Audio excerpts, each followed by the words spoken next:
तो अगर हमें अगली पीढ़ियों तक लाभ को पहुंचाना है तो हमें संघ की बात को मानना पड़ेगा और संघाधिशेष में अपनी जो निष्ठा है वो प्रदर्शित करनी पड़ेगी। ये संघाधिशेष बनते कैसे हैं, ये एक बड़ा प्रोसेस है। संघ का सदन लगता है और पहले सदन सप्ताह में लगता था, फिर महीने में लगता था, लेकिन अभी 3 माह में लगता है। उसमें कोई भी जो समण संघी स्पोक हैं, जो पूरी तरीके से संघ को समझ चुके हैं और लगातार अपनी सेवाएं दे रहे हैं, ऐसे संघी आते हैं और अपना कोई प्रस्ताव वहां पर लाते हैं और उसको विस्तृत रूप से संघ की उपस्थिति में रखा जाता है। संघ उस पर विचार करता है, चर्चा करता है, प्रश्न पूछता है, अपने जो डाउट्स हैं उनको क्लियर करना चाहता है और जिस समण संघी ने वो प्रस्ताव रखा है वो समण संघी संघ के जो लोग हैं, जो समण संघी हैं, उनके प्रश्नों के उत्तर देता है। अगर वो उत्तर देने में विफल रह जाता है,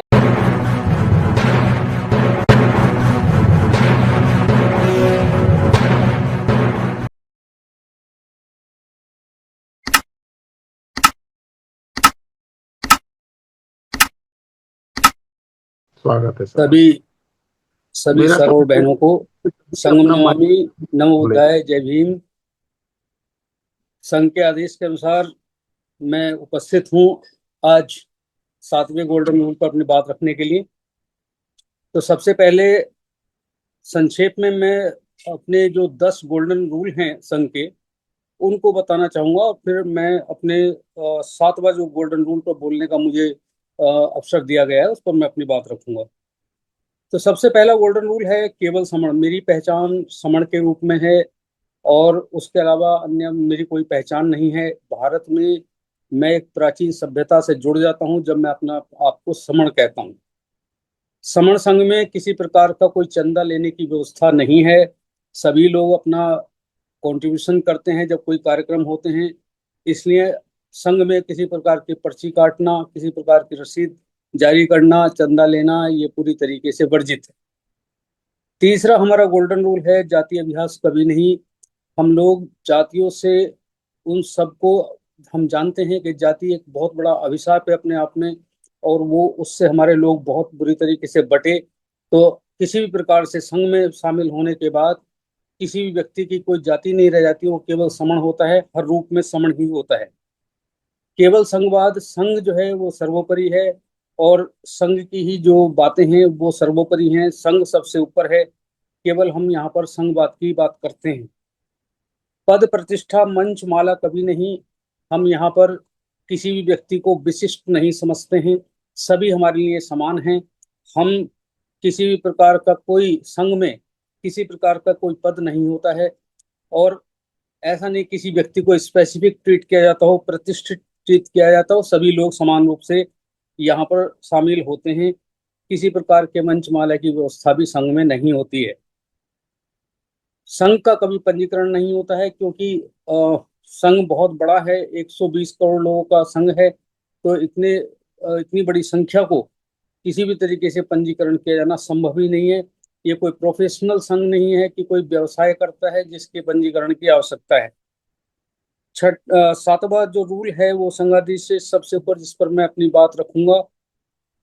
संघ राजनीति में कभी नहीं जाएगा, ये हमारा 8वां रूल है।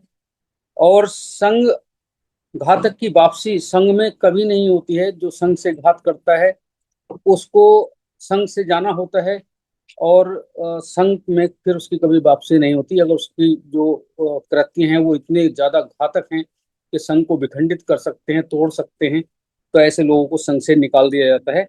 और 10वां जो हमारा रूल है वो इन सभी 9 रूल जो हैं उनके लिए एक लिफाफे की तरह काम करता है। सभी उसके अंदर सुरक्षित रहते हैं और ये रूल है कि उपरोक्त 9 विनय संघ का आधार हैं। ये ना कभी बदले जाएंगे, ना खत्म किए जाएंगे, ना कभी अमान्य किए जाएंगे। तो ये 10 हमारे महत्वपूर्ण रूल है।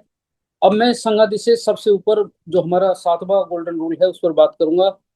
तो सबसे पहले तो ये कि संघाधिशेष है क्या। जैसा कि हम सब लोग जानते हैं कि संघ जो है वो लोगों का गण है, गण परिषद है। बिना बंधन के बंधे हुए समण लोगों का प्राकृतिक बंधन है। प्राकृतिक सामूहिक नियमों का, विनयों का बंडल ही संघ है। संघ जो नियम बनाता है उसे संघ का आदेश या संघाधिशेष कहा जाता है। समण संघ में प्रशासनिक और संघीय व्यवस्था में सबसे उच्च और महत्वपूर्ण स्थान संघाधिशेष का इसलिए है क्योंकि यह संघ की अखंडता, अनुशासन और लोकतांत्रिक व्यवस्था को बनाए रखने का सर्वोच्च सुरक्षा कवच है।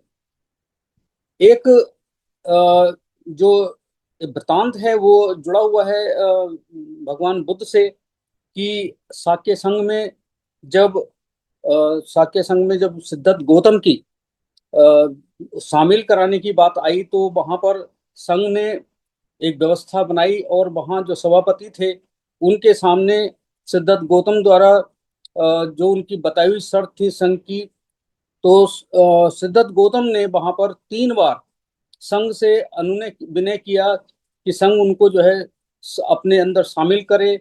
और जब उनकी शर्तें उन्होंने मान ली और शर्तों को स्वीकार कर लिया, तो साक्य संघ में उनकी एंट्री हो गई, उन्हें प्रवेश दे दिया गया।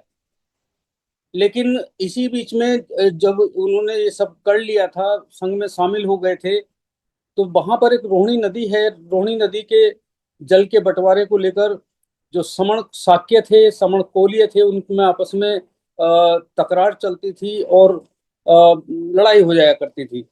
तो शाक्य संघ ने ये निर्णय लिया, संघ की बैठक बुलाई और उन्होंने ये निर्णय लिया कि हम कोलियों के साथ युद्ध करेंगे।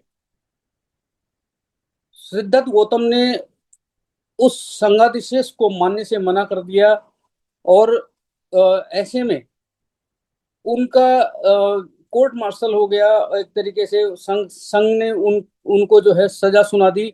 और सजा 3 तरह की सजा उसमें दी गई थी, जिसमें से सिद्धार्थ गौतम ने जो देश निकाला था उसको, उस सजा को स्वीकार किया। तो संघ जो है वो सबसे ऊपर होता है। संघ के आगे ना कोई राजा होता है, ना कोई किसान होता है, ना कोई छोटा होता है, ना कोई बड़ा होता है।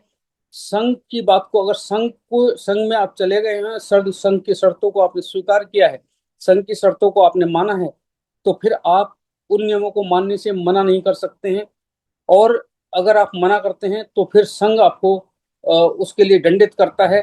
संघ को यह अधिकार है कि वो आपको दंडित करे। तो यहाँ पर ये बताना था, इस चीज को हाईलाइट करना था कि सिद्धार्थ गौतम एक बहुत बड़े परिवार से थे, बहुत बड़े किसान के बेटे थे, शुद्धोधन के। लेकिन संघ ने छोटा या बड़ा नहीं समझा, संघ ने उनको देश निकाला दिया। तो संघ सबसे बड़ा होता है। आज की व्यवस्थाओं में भी हम देखते हैं कि हुक्का पानी बंद करने की व्यवस्था होती है कुछ क्षेत्रों में, और बिरादरी से बाहर भी निकाल दिया जाता है जो बात नहीं मानता है बिरादरी की। बिरादरी मीन संघ है, वो उनका संघ है छोटा। सरकार में भी नियम है कि वो तड़ी पार कर देते हैं लोगों को। और ये सभी संघ के ही विनय हैं जो आज भी अलग अलग स्थानों पर जो है वो पाए जाते हैं।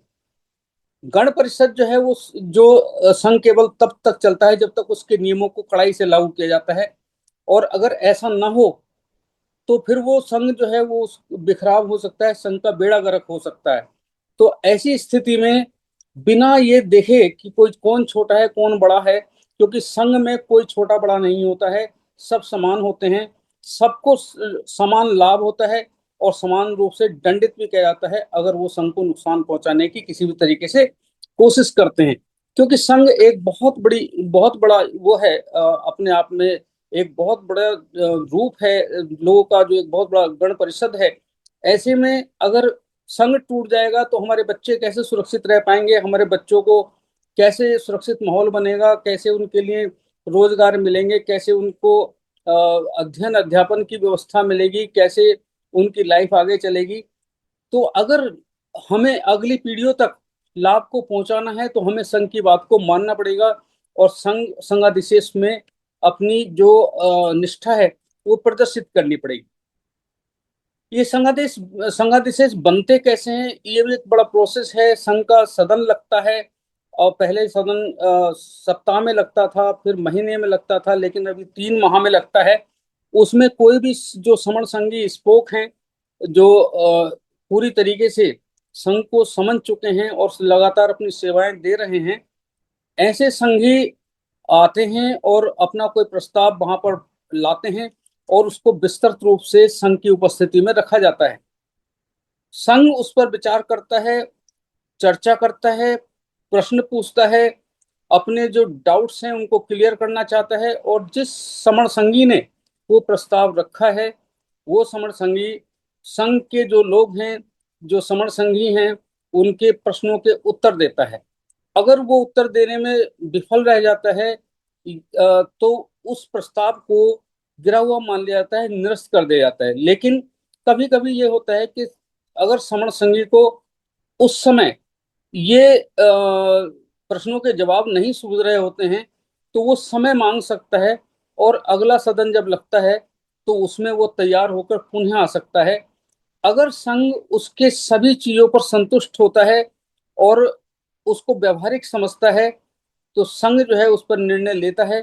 कोई एक व्यक्ति निर्णय नहीं लेता है, सभी समेकित निर्णय लेते हैं, सभी इकट्ठा निर्णय लेते हैं। और ऐसे में जब वो प्रस्ताव स्वीकार कर लिया जाता है तो वो संघाधिशेष के रूप में हमारे सामने होता है। लेकिन इसमें जरूरी नहीं है कि जो प्रस्ताव जिस रूप में दिया गया उसी रूप में उसको स्वीकार कर लिया जाए। उसमें अगर संशोधन की आवश्यकता होती है तो संघी उसमें सुझाव देते हैं और उसे संशोधन के साथ स्वीकार कर लिया जाता है, अन्यथा वो निरस्त हो जाता है।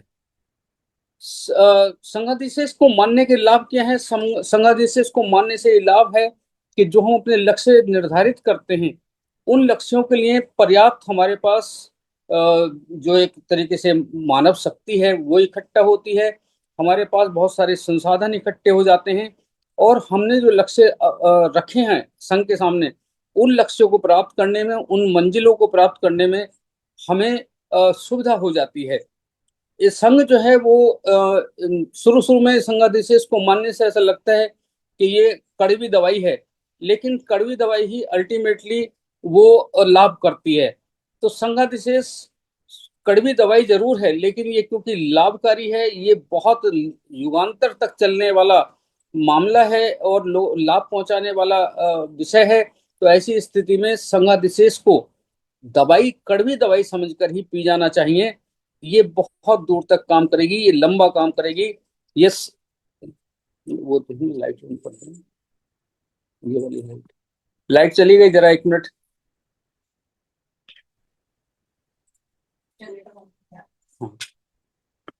हाँ। तो ये मैं बता रहा था कि संघाधिशेष को मानने से क्या लाभ हैं। तो एक कड़वी दवाई के रूप में है, और ये कड़वी दवाई अगर हमें फायदा करती है तो निश्चित रूप से हम इस कड़वी दवाई को पीना चाहेंगे और पीनी चाहिए। तो इससे क्या होगा कि जो संघाधिशेष मानने से हमारे संघ की जो अखंडता है वो सुरक्षित रहती है, और संघ जो है वो हमेशा एक लंबी आयु के लिए वो लंबा चलता है। उसके टूटने बिखरने की जो जितनी भी संभावनाएं हैं वो सब दूर हो जाती हैं। और ऐसे लोग जो कि किसी भी तरीके से संघ को नुकसान पहुंचाने की कोशिश करते हैं वो आइडेंटिफाइड हो जाते हैं, और उनको संघ से दूर करने में निर्णय लेने की संघ की जो वो है जो उसकी ताकत है, संघ की ताकत है, उसके द्वारा ऐसे जो लोग हैं जो संघात करने के चक्कर में लगे रहते हैं, अंदर मिले रहते हैं लेकिन वो संघ को नुकसान पहुंचाने की कोशिश करते हैं, ऐसे लोगों को आइडेंटिफाई करके बाहर निकालना आसान हो जाता है। इससे संघ का अनुशासन भी बना रहता है और गरिमा बनी रहती है। ये बहुत जरूरी है। जिस जिस संघ में अनुशासन ही खत्म हो जाएगा, जहां हर आदमी अपनी अपनी बात करेगा, किसी की सुनेगा नहीं, तो ऐसी स्थिति में इतने बड़े संघ को लेकर चलना, जो कि 120 करोड़ लोगों का संघ है, अगर उसमें सख्त नियम नहीं होंगे तो इस तरीके से तो संघ बिखर जाएगा, टूट जाएगा। तो ये चीजें हैं। और ये संघाधिशेष इस बात की पूरी गारंटी है कि ये हमारी जीत सुनिश्चित करेगा। जो इसको फॉलो करेंगे, जो उस पर अमल करेंगे, निश्चित रूप से जीतेंगे। जितना जल्दी जुड़ेंगे उतना जल्दी जीतेंगे। संघाधिशेष को जितना अच्छे तरीके से पालन करेंगे हमारा संघ उतनी तेजी से आगे बढ़ता चला जाएगा। मेरी बात समाप्त हुई, आपने मुझे अवसर दिया, मैं आप सबके प्रति अनुग्रहित हूँ, सबको धन्यवाद करता हूँ, साधुवाद करता हूँ। कोई गलती रह गई हो तो संघ से क्षमा चाहता हूँ, संघ मुझे माफ करे, संघ मुझे माफ करे। संगम नमामि, नमो बुद्धाय, जय भीम।